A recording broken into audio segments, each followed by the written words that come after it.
to our channel. I'm Vic. I'm Nick. And we're with Envy Board Gaming. And today we're going to take a look at Yedo. This is a game designed by Thomas van de Ginst and Wolf Planck, and it is published by Board and Dice. This is a 1 to 5 player game, and Nick is going to give a brief overview of how you play, and then we're going to give our review. All right, welcome to the table. Let's learn how to play Yedo. We are set up for a 2-player game. I have our player boards off to the side here, and I'll reference them if I need to during the walkthrough here.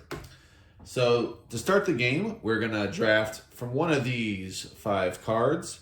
It'll be 5 cards regardless of the player count. It tells you what you get to start with. So for instance, these are the weapons. You can see them. This is just the backs of the weapons right here.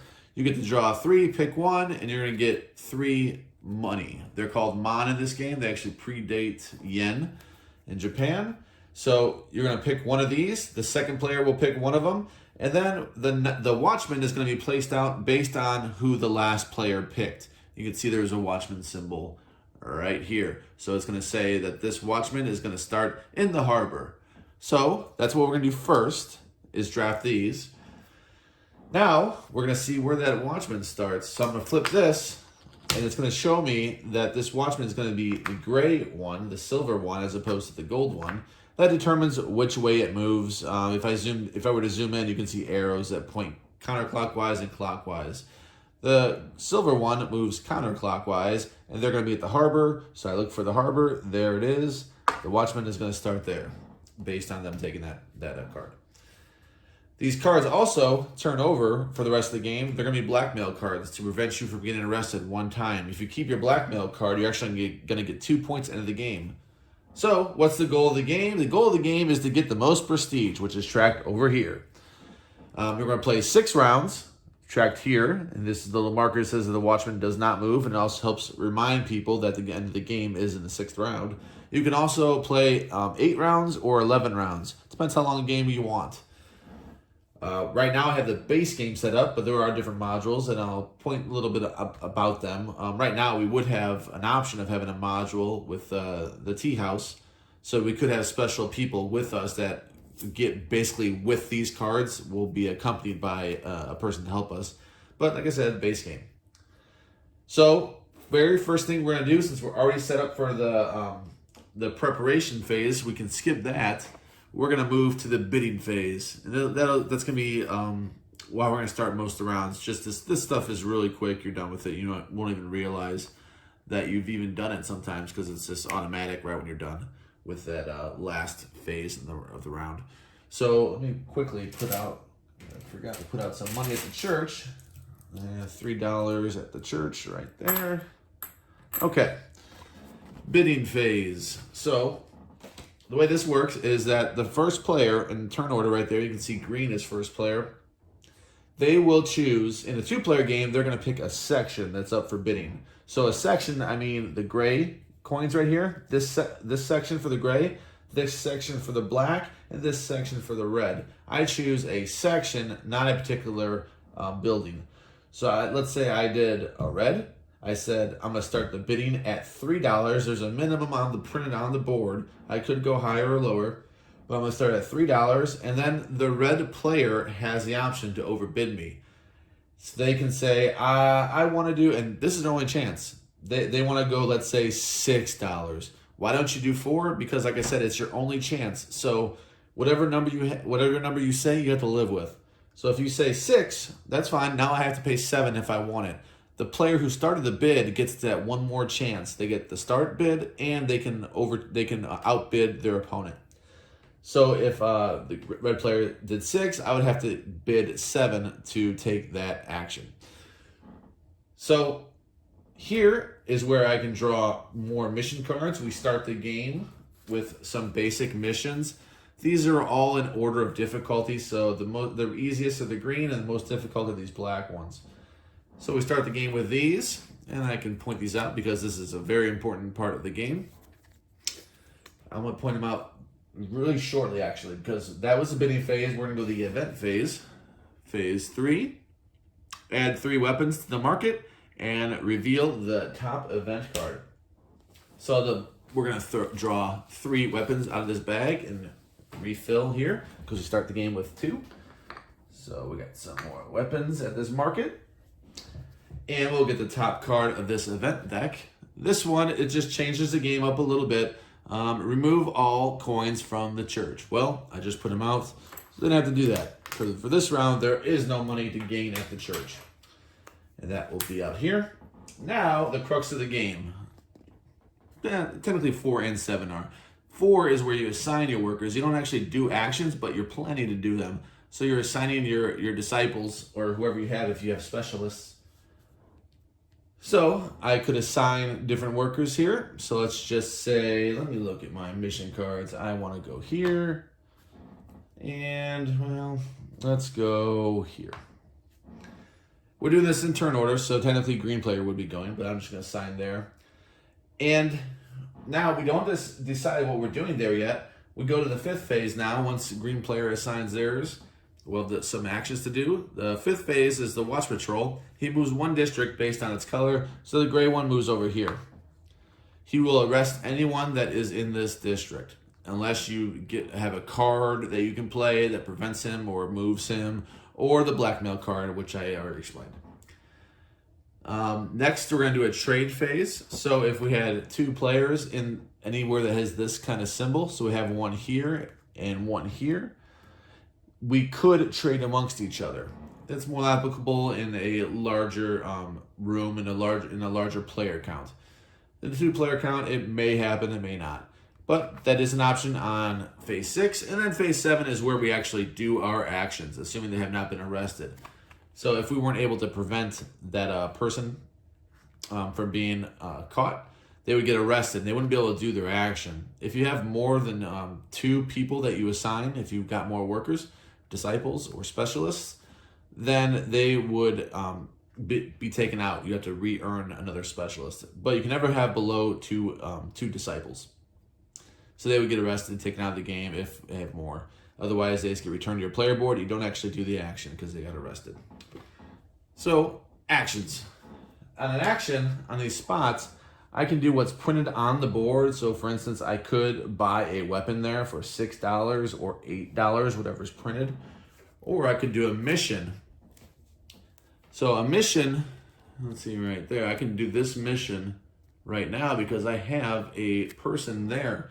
So I could have this person or this person do a mission saying that I have a disciple in the market. So I have to do the top part, which is done. I'll get 5 mon for that. If I also have someone at the tavern, I will get a bonus mission card and $1 right there. And this mission would go away, regardless if I did the bonus or not. But I have to do the top part. So that, let's say that's that person's action. They did a mission. So you have just various missions you can do, and they're all, have a certain weapon or have an annex or a geisha or a blessing, different things that you need to have to get different things. So this symbol is the main goal of the game, the prestige. So you can get prestige from these often. You can see it here too, you get prestige. And here as a bonus action, you get prestige. Prestige. So that's the main goal of the game. Here is a weapon and an annex, so different things you can carry. Let's look at our player board here. In this, you can carry your annexes. So you can see there's all 4 types, which I'll explain soon. And these geishas, well, I'll also explain. Pretty easy to explain these things, though. A spot for 1 blessing. You can only have 1 blessing. And we have a max value, the max amount of cards you can have. So we have action cards, we have bonus cards. And you also have some slots for weapons. You can only have 4 weapons up here. So, let's go back to the bidding phase real quick while you know what's going on a little bit. Here is where you can bid on those cards. You can get some action cards. You can get the bonus cards here. Let's take a look at, well, we started the game with an action phase. Here, I can place action phase on any phase, and I can take a blessing token, which is right here. So I can just take it just by playing this card on any phase, and this would go away. So these just help you, what you'd expect to help you with your actions. Bonus or end game points. If you have completed at least 1 mission of all 5 categories, so the categories are listed on top of the missions, and I'll pull out one right here. Here's an espionage mission right here. So if I've completed one of all 5, I will get 6 prestige at the end of the game if I kept this card. So these are all end-game bonuses right there. Here is where you can look at weapons. You can draw 3. There's going to be a discard pile that accumulates throughout the game because these get replenished and taken away from the right side, and they get put here. So in that situation, I can look at 3 weapons in this pile and take one and pay whatever the auction value was. Annexes and geishas give you victory points right away. So if you're the first one to get a geisha, you're going to get 3 victory points. Let's get that focused. And there it goes. Left side, you can see that 3 with the prestige marker. If you're the first one there, you get 3 in the 2-player game, and then the second one would get 2, and the third one get 1. Annexes, you're always going to get 2 victory points. It also gives you an action, a special action, and that's all detailed, so I'm not going to go over everything, what they can do, but they are all detailed in this player aid. You also have specialists over here to the next. If you are playing with the specialist module, you'll have workers that do special things when you assign them or ongoing. So this guy gives you up to 5 weapons. You can have up to 5 weapons instead of 4. And this guy can never be arrested. So it's just special things that they can do. If you're just playing the base game, they're all going to just be disciples and they'll all do the same thing. Here you can look at 3 mission cards and take one of whatever color you want to look at. You can draw 3 red and take one of those red. That just gives you more missions. Now, we can go over what you can do on this board. I already explained that you can do missions. You can also buy weapons. You can trade in your cards that you don't want for 2 mon. You can get your blessing here, because as I got mine from a card, but this is where you actually go and you assign your disciple to get those blessings, or you can look at and rearrange different cards here. Gain a prestige, get a mission card, you can adjust turn order, you can look at the action cards, adjust those, you can sell off some of your prestige for money if needed, you can buy another disciple for 7 if needed. The specialist will also get cycled down here if you're using that module. Here you can buy annexes if you didn't win the bid up here, or you just need another one. It's more costly though, it's going to be $11, but you'll still get your 2 prestige. You can do that there. You can also look at the weapons, adjust those. Here's where normally you can have $3 for the church. You can also buy prestige here. $4 mon for 1 prestige, 9 mon for 3 prestige. You can adjust the bonuses here. You can buy geishas in the red light district. You can also buy action cards for $4. The geishas are 8 mon or 2 prestige to get a geisha. And yeah, so you're doing those basic actions. You're going to do 6 rounds of those. So you're assigning and doing the exact phases I said already. And 6 rounds of that, game will be over. Most points, winner. All right, welcome back for our first Kickstarter review of Yedo, or Yedo, depending on who you listen to. For this one, I am scoring it 8.3. Another solid score from me, as expected, a worker placement game. I am a sucker for worker placement games where you place your workers, everyone gets to place your workers and do that all round and round and not do the action yet. Then you do something in between, then you do your actions. I like that because then you can manipulate the order in which you're doing them. Yeah. So you're assigning the priority, like, I know I cannot lose this spot, but that might not be the first thing I do. I like that. I'm a sucker for games that do that. This one does that, and it does it very well. One thing I will say that going into playing this game, you're going to want to know that your best laid plans may go to waste. And we've seen that repeatedly when we played this. But it wasn't just me. Once you realize it's not just you that's going to happen to, it's going to happen to everyone at the table, most likely at some point. I've seen it happen where Vic took a weapon that I needed really bad. And she didn't know I needed that weapon, but she was at the spot. It was her first action. She took a weapon I needed, and my whole round revolved around me getting that weapon. Now everything that I had went to waste. I'll wait next round to do it. I've seen it where different things happen, where maybe like 3 people, like the person was waiting and we're playing a 4-player game. They get to assign, but everyone in order took all 3 spots that they needed. That can happen, but low odds, but that can happen, and it did. We've seen other things where now you're going to get arrested, and maybe you couldn't mitigate that. Maybe you already spent your blackmail card. Now you're going to get arrested because somebody played a card that says now the watch patrol is going to be here. It was not expected to be there, but now it is because somebody played a card. And now your plans are wasted that way. So going in, you're going to want to know that don't take it too harsh. It's going to happen. It's going to happen at least once, most likely. In an 8 or 11 round game, it might happen twice. We played a 6 with 4 players, and we played 6 and 8 with 2 players. I enjoyed the game. Just know that going in, and you'll enjoy it a lot more. Vic, what do you score? Nicholas.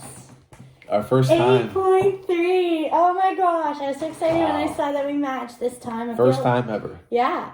I feel the exact same way as Nick. I think he puts it very well to anticipate that. And, I do think there are ways to mitigate. There are so many cards. This game has, Nick sleeved them all, bless his heart. That was a bit time consuming. You felt like a factory, I think you said. Yep. He was just churning them out, getting the sleeves on. A lot of cards. So, we haven't seen them all. But the ones that I did see, there were a number of cards that could help you get out of sticky situations. Not perfectly, not in every case, but there are ways that if you do go and get some of those mitigated, you don't automatically get bonus cards. That doesn't happen. You have to seek them out, have them, and then be able to play them. So it is a strategy worth considering that maybe you might want to have those cards, where I had one that was able to get me to move my player when all after the bad stuff happened in the watch patrol. I could go, oh, that's all right. I'm back to where I wanted to be in the 4-player scenario. One thing I will say as well that's positive about the game, it is beautiful. It looks really nice. If you watched Nick's unboxing video, we were so eager to show you all what it looked like when it was delivered a couple weeks ago. And we really love the components. Nick got the upgraded coins, so depending on the version that you paid for, the coins are so great. You're using them so much in the game that we highly recommend them. Yeah. And I just love the specialists, the different things where that even goes further to the next priorities element, where you need to think about which worker are you going to put down, because you might get an extra mission, you may get to use that worker as a fulfillment as part of the mission. So there are ways to mitigate. The only thing, and the dojo, the annex, and the different things you can get, having that as a spot that only you can go to. When I had all 4 for the first time last time we played, and I had a lot of options, I was able to switch out bonus cards that I found were no longer useful or didn't want to have. I could get another one. I used that a few times. And even the weapons. The only thing is you're drawing from the stack of existing weapons, and those weapons are so important for some missions. And I only wish there was a way to buy exactly the weapon you wanted, and it wasn't up to chance which weapons came out. Because there was one time we played, I couldn't do any missions, not once, but maybe twice, or even shamefully I have to say 3 times, I couldn't do any missions. I just made bad decisions. Things didn't go my way.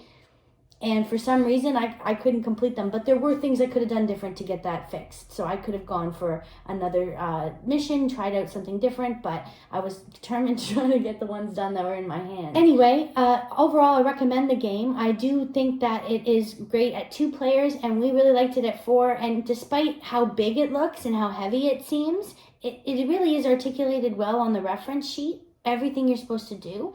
And I don't think the teach even takes that long. Once they might be intimidated, but once they get playing, they can see how simple it really is. So I do score the game very high, and I can't wait to play it again. Let us know in the comment section below if you backed this Kickstarter, or if you've had a Kickstarter delivered to you recently, and let us know your thoughts about it.